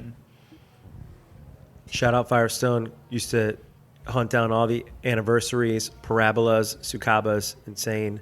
But also got to give a shout out and go with the hometown folks. BCS coffee, Brambleberry, barley wine. So many to describe. So both. Well, no, I'm going to give it to Goose. Yeah, I'm going Goose as well. I'm not as familiar with Firestone's barrel I stuff. gotta go with Goose for myself. Wow, that was a rapid, good. That was a fun. rapid fire. Those are really good. done. Can we do one last Evenly one? matched. It's a long. This show's going a little long, but do we have time for a letter? special We can do a show. letter, Sure, show, let's right? do That was it. really Yeah. good. Connor, Those, well done. those are really well matched. Like it's hard. Sometimes there's Tough. like sweeps, and there's almost no sweeps in there except for Miller Lite. Right. Sometimes Chris can't tell what Orval is, and he can't. So yeah, it's true. I've got a He handwritten thought it was letter here Miller Lite. in my hand, handwritten, and I'm going to read it. It goes, "Hey, Chris, Mike, and guests. I've thought of a multiple choice, would you rather style question. Okay, you've got a time machine, and you are allowed to spend up to 1 month in each period. Which do you choose?" There's 4 choices, okay? A, you can spend time in 1900 to 1920 America drinking cream ales, commons, and lagers. If you pick this option, which American city do you choose to do so and why? Well, just wait. You don't know. Maybe the other ones are proto... Feudal Europe. Or Yeah. when you're a B. serf drinking muck. B, there were probably some pretty good lagers Sure. being made back then.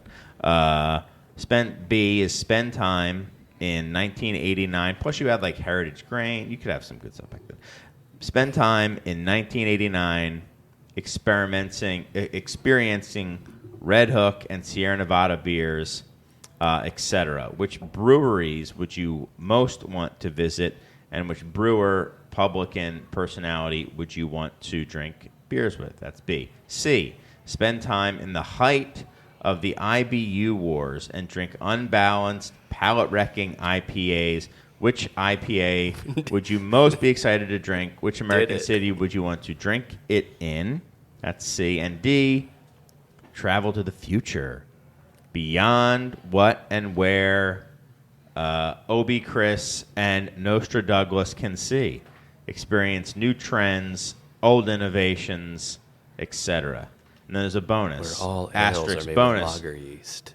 Whom would you give advice to in whichever era you picked, and what advice would that be? Thanks, Eddie. Thank you, Eddie. you, Eddie. A, B, C, or D. We can go around the horn again. We got to do it somewhat timely manner. Which Can one you would repeat the pick? question? Yeah. I'm just kidding. Yeah. Rewind. While the future is very tempting, hopefully we get there. We'll see that one. I want to go back to like 1989, and I want to visit Sierra Nevada with Michael Jackson. Oh. And I want to. We watched the Beer Hunter show, right? Yes. I want to get on a bus with everyone from Anchor, and Fritz Maytag, and Michael Jackson, and drive to Sierra Nevada and have pale ale with all of them. Got it. See what it tastes like. Yeah. Just be with those guys having no idea what's about to happen. Yeah, and then tell them to use more Brettanomyces. Right. Yeah. Put it all over their brewery. Yeah, exactly. Got it. I want to ruin Sierra Nevada. Do you have an answer picked out yet, Connor? Do you know which one you choose? This is tough as a non-beer professional. I would maybe go with the 1900 and 1920s? Yeah. Just to see what it was like back there? Just to see, and I do Getting to fight this style, maybe? I have you know? like the Prohibition lagers, and I Yeah. almost kind of want to go. I would almost say with comments, I mean, California, I do something different. Maybe go like Louisville or something like that, just to get the Kentucky Cobb, and then maybe do some other stuff in there. There's apparently some pretty really cool like beer gardens and stuff like that. Some pretty cool German style brewing back then. So interesting. Peanut Gallery, do you have an answer? I do. I'm afraid of getting stuck in the 1910s, so I would go to the IBU wars, and I'd want to relive my earliest days. What do you consider the IBU war era, by the way? Like what years? 2013 to 2014. It was pretty short. Yeah. 2015 was still crazy, but other things started happening then. Right. I feel like IBU numbers. Maybe 2012, yeah, but Maybe, pretty short. Yeah. Mm-hmm. I'd want to go back then, and I'd want to just be able to do it again with, assuming I get to have the perspective I have now, but get to enjoy it at that point in time, and probably enjoy it more than I did back then, less worried about the small things. And it asked me for a city. And to me, there's only one choice for that, and we all know what that is. It's San Diego. San Diego. That's Yep. where I would go. Yep. Go to Stone. Go to Stone and Green Flash and. You guys heard about this Nelson Sauvin? Huh? Yeah, right. So sorry, I don't mean to sidetrack that. I'm curious, what would be in San Diego like your two biggest examples of the IBU wars? Are we talking like double bastard, or what's kind of the? It would be Stone, and then maybe Stone and probably Pizza Port, I think. Yeah. Pizza. I mean, Stone, Pizza there's- Port, Green Flash back then was Yeah. like kicking some Pallet wrecker. serious ass. Yeah. I mean, Alpine was out there. Even then, I mean, that city was so stacked back then. Ballast Point, Sculpin from Bombers. You kidding me, Bomber Sculpin? It's the best. dude, bro? Yeah, Flat that brim one. hats. That one would be good fear. just to relive the glory days of some of that stuff. And we all still loved it. Yes, unbalanced palate wrecking IPA. How about you, Jude? I would say C, Yeah, one of the best times in beers, I think, yeah. the IBU wars. I'd want to be with Nick Floyd and have him take me around all of his friends in Chicagoland, Indiana, and Michigan, all of his friends that started breweries, and drink all their beers. That's true. I mean, yeah. Three Floyds was kicking some serious butt back then too. And I'd serious butt. Yes, and I'd want to drink Panzer Wolf in the blue label. Or Dreadnought, Yeah. old school Dreadnought.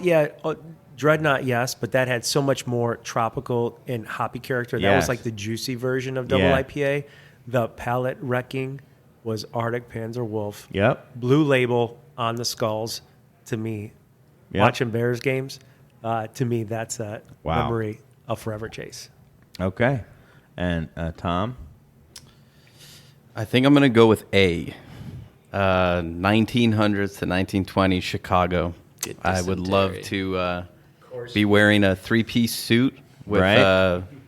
with a big handlebar mustache, all the foam from these German lagers that I'm drinking, out of mugs, just getting caught in there and being able to Riding, suck what is it. it, a penny farthing? What are the things called with the giant front wheel? Yes, yeah. And perhaps the best perk, though, would be The that I DUI in your penny hopefully live into the DUIs then. into the 30s and then like get really deep into the underworld of bootlegging. bootlegging, Let's have my own go. operation, and then hopefully now you own a distributor. exactly, exactly, Your kids would and be then rich as hell. hopefully die by being shot by a Hopefully. prohibition Okay. agent, and I just fall into the vat of the beer that I've been Ooh, making. That's good. I heard that That's the way batch to is the go. best batch. That's a whale, actually. Can we go back to the That's whale? the whale. I want the Tom Beckman death Man. match. Was that riff? Did you just riff on that, or is this something that's been He's thought been out? he's been Because thinking that about was- this for a long time. mean- He was reading that off the Man. back. The letter. I set this Man. Okay, Eddie. Man, oh man. Boy, oh boy. That was great. They are. I still have to go. One would be hedonistic, which would be to like go To Germany to the 2 weeks IBU. ago. Yeah, the IBU wars, and 100%. I would go to San Diego. I think you could go to Portland. I mean, going to Indiana just to be with Nick Floyd would be a good one too. But I don't know. Like 1989, and like I would want to be with, I think, Charlie Papazian, and just like see what the hell is going on. If I have a month, I'd probably be in Colorado with Papazian in like Boulder, and then make sure I got my ass to Chico, and just have Papazian kind of take me around. The beer would maybe, in a way, I don't know, maybe it would be more personally gratifying, but I think, yeah, 89. See, that's why we host this together, Mike, is because we're geeks. We're the and- same person. But what a good question, because I think, well, nobody said the future, but all We're three. all scared of the future. Yeah, whatever. I mean, who Future freaks cares? me out. Who cares? I'd rather go back and live all of those. So, man, thank you, Eddie. What a great letter. So appreciate it. We are overtime. I think not too much though. A little bit overtime, but it is time that we start to say our goodbyes. Did something good happen, Mike? Yes, Okay. Did the Yankees win? they did win, yeah. Okay. As long as there's no Subway Series. That's the first time I had checked it.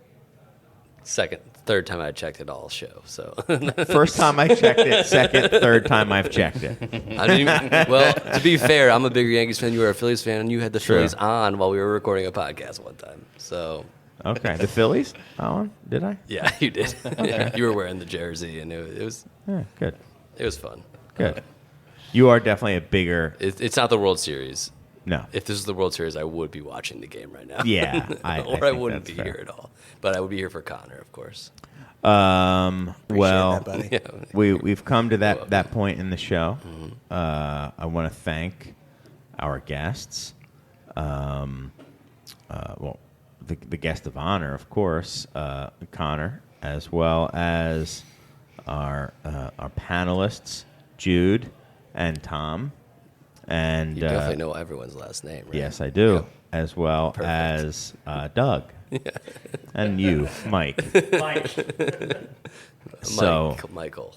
yeah, Michael Strong.